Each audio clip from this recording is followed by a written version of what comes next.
Financial independence is not guaranteed.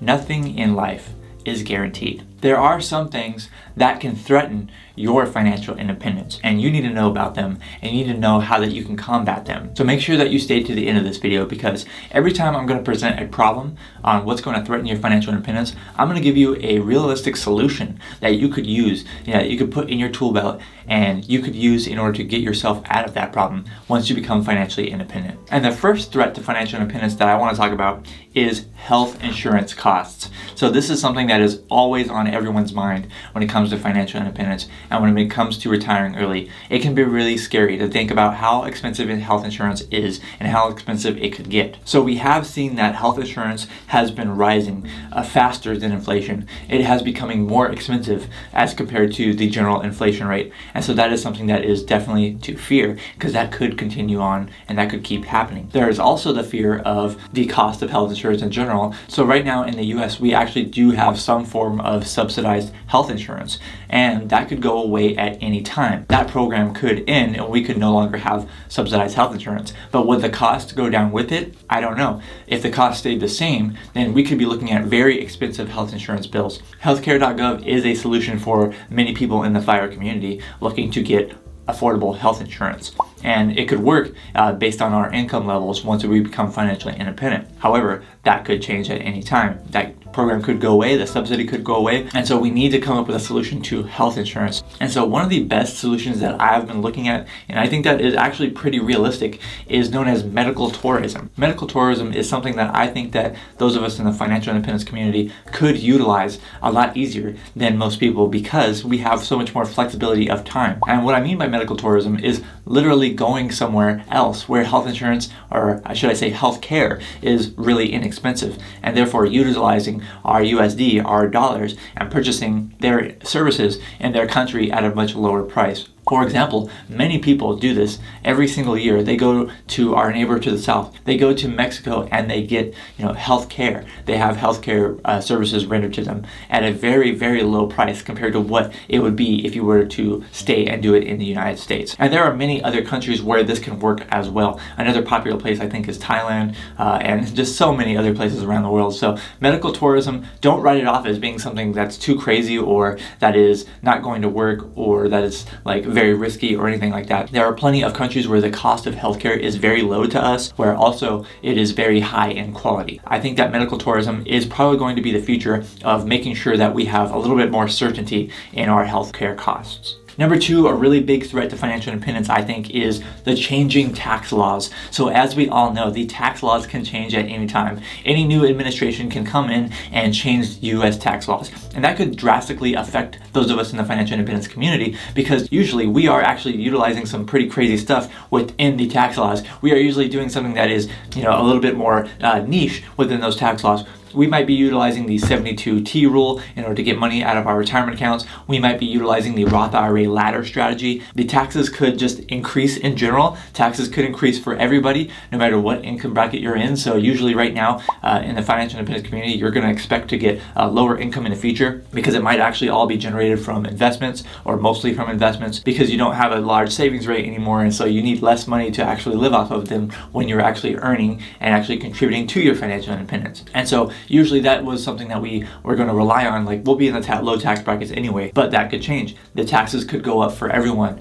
Who knows what could happen? And so I think that the best solution to the changing tax laws and trying to avoid, future uncertainty when it comes to maybe high amounts of taxes in the future, is to do what's known as tax diversification. And so tax diversification involves typically utilizing different kinds of investments and different types of investment accounts in order to diversify how you're getting taxed. So a really common example would be to not have 100% of your money in a traditional IRA or a traditional 401k. Maybe have some money into the Roth version, like a Roth IRA or a Roth 401k or something similar to that. And therefore you'll have tax diversification, because the Roth IRA, you've already been taxed, and so you can get tax-free withdrawals in the future. But the traditional IRA, you're just deferring taxes until the future. So having a little bit of tax diversification, whether you can withdraw from this account in the future, or you could also choose to withdraw from this account in the future, whatever might be more advantageous at that time, that gives you more options, and having more options is pretty much always a good thing. Number three, another really big threat to your financial independence is known as the sequence of return risk. And trying to put this as simply as possible, the sequence of return risk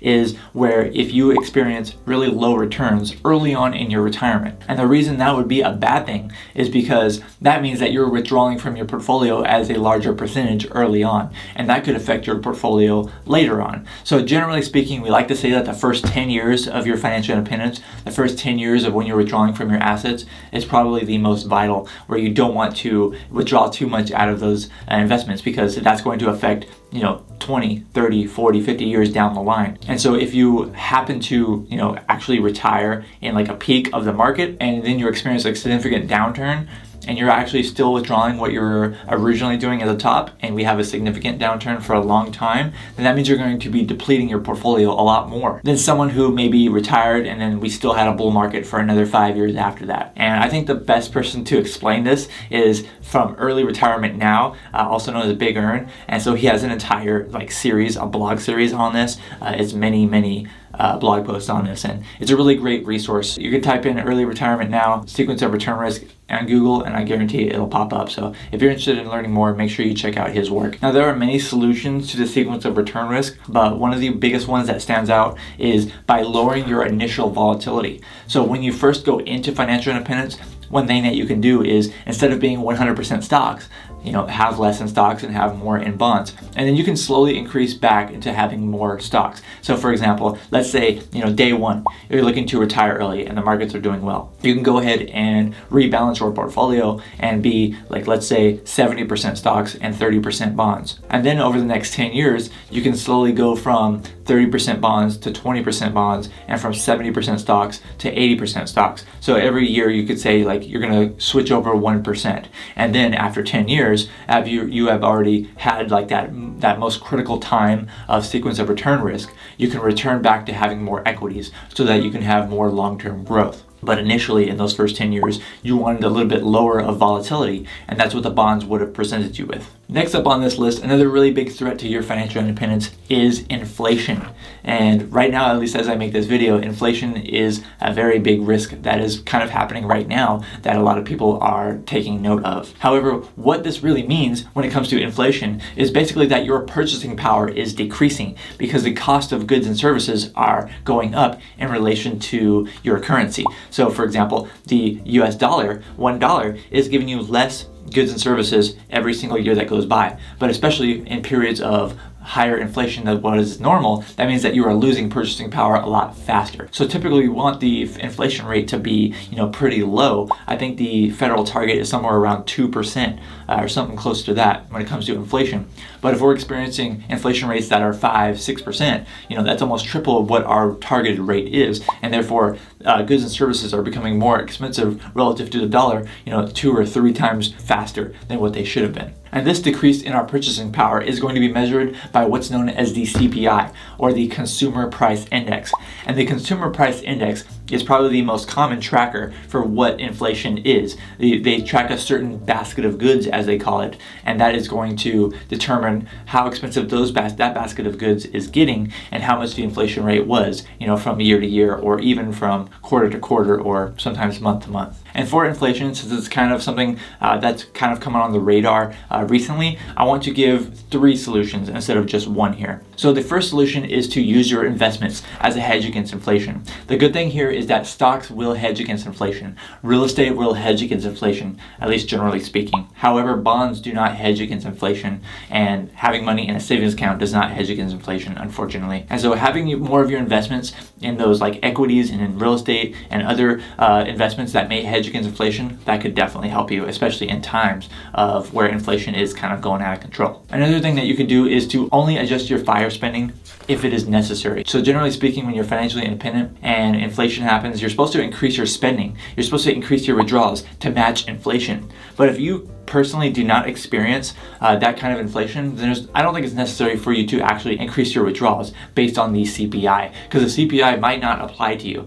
A CPI is usually going to apply to people who are buying new cars every 3 years, or moving and buying a new house every couple of years, or buying a new washer and dryer every few years, or something like that. So usually, if you're pretty frugal and you're in the financial independence community, I don't think that inflation is going to affect you as much as it would for a typical consumer that spends 99% of their income on goods and services. And then a third solution I just want to offer here is by owning a home. Believe it or not, yes, owning your home instead of renting can definitely hedge you against inflation, especially when you're financially independent, because your rent is not going to increase with inflation because you already own your home. Your mortgage is not going to increase with inflation. It's going to stay the same because it's a fixed rate interest rate. Hopefully it's a fixed rate interest rate. Please don't get adjusting rate mortgages. So by owning a home, you're going to hedge against inflation that way, but also your home, generally speaking, will grow with inflation as well, like the value of it. And number 5 on here is something that everyone needs to look out for. Even if you're not financially independent already, everyone needs to look out for unexpected expenses, because they are unexpected. I bet you didn't see them coming.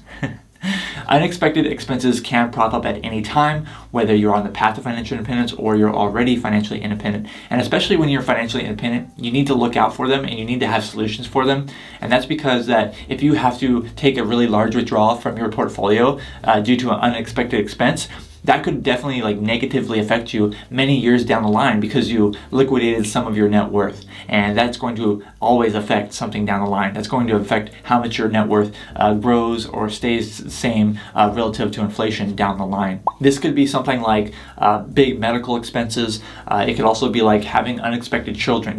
There's any kind of unexpected expense that could prop up. And I think that the best solution for unexpected expenses is going to be to just try to plan for them as much as possible. Try to plan for multiple scenarios and be flexible in everything. So flexibility is the key. You need to be flexible when you're financially independent if you want to actually stay financially independent. And so there are going to be many kind of solutions that you can come up with when it comes to an unexpected expense. And you might not even think about it right now, but when it does happen, I know that if you can remain flexible, you will find your way out of those. And another thing that you could do in order to prepare for financial independence is to watch another video that I created. It's a complete guide on what to do after you become financially independent. If you haven't watched that video already, make sure that you watch that video. And thank you so much for watching this video. I'm Zach from OnCashflow.com, and I hope to see you next time.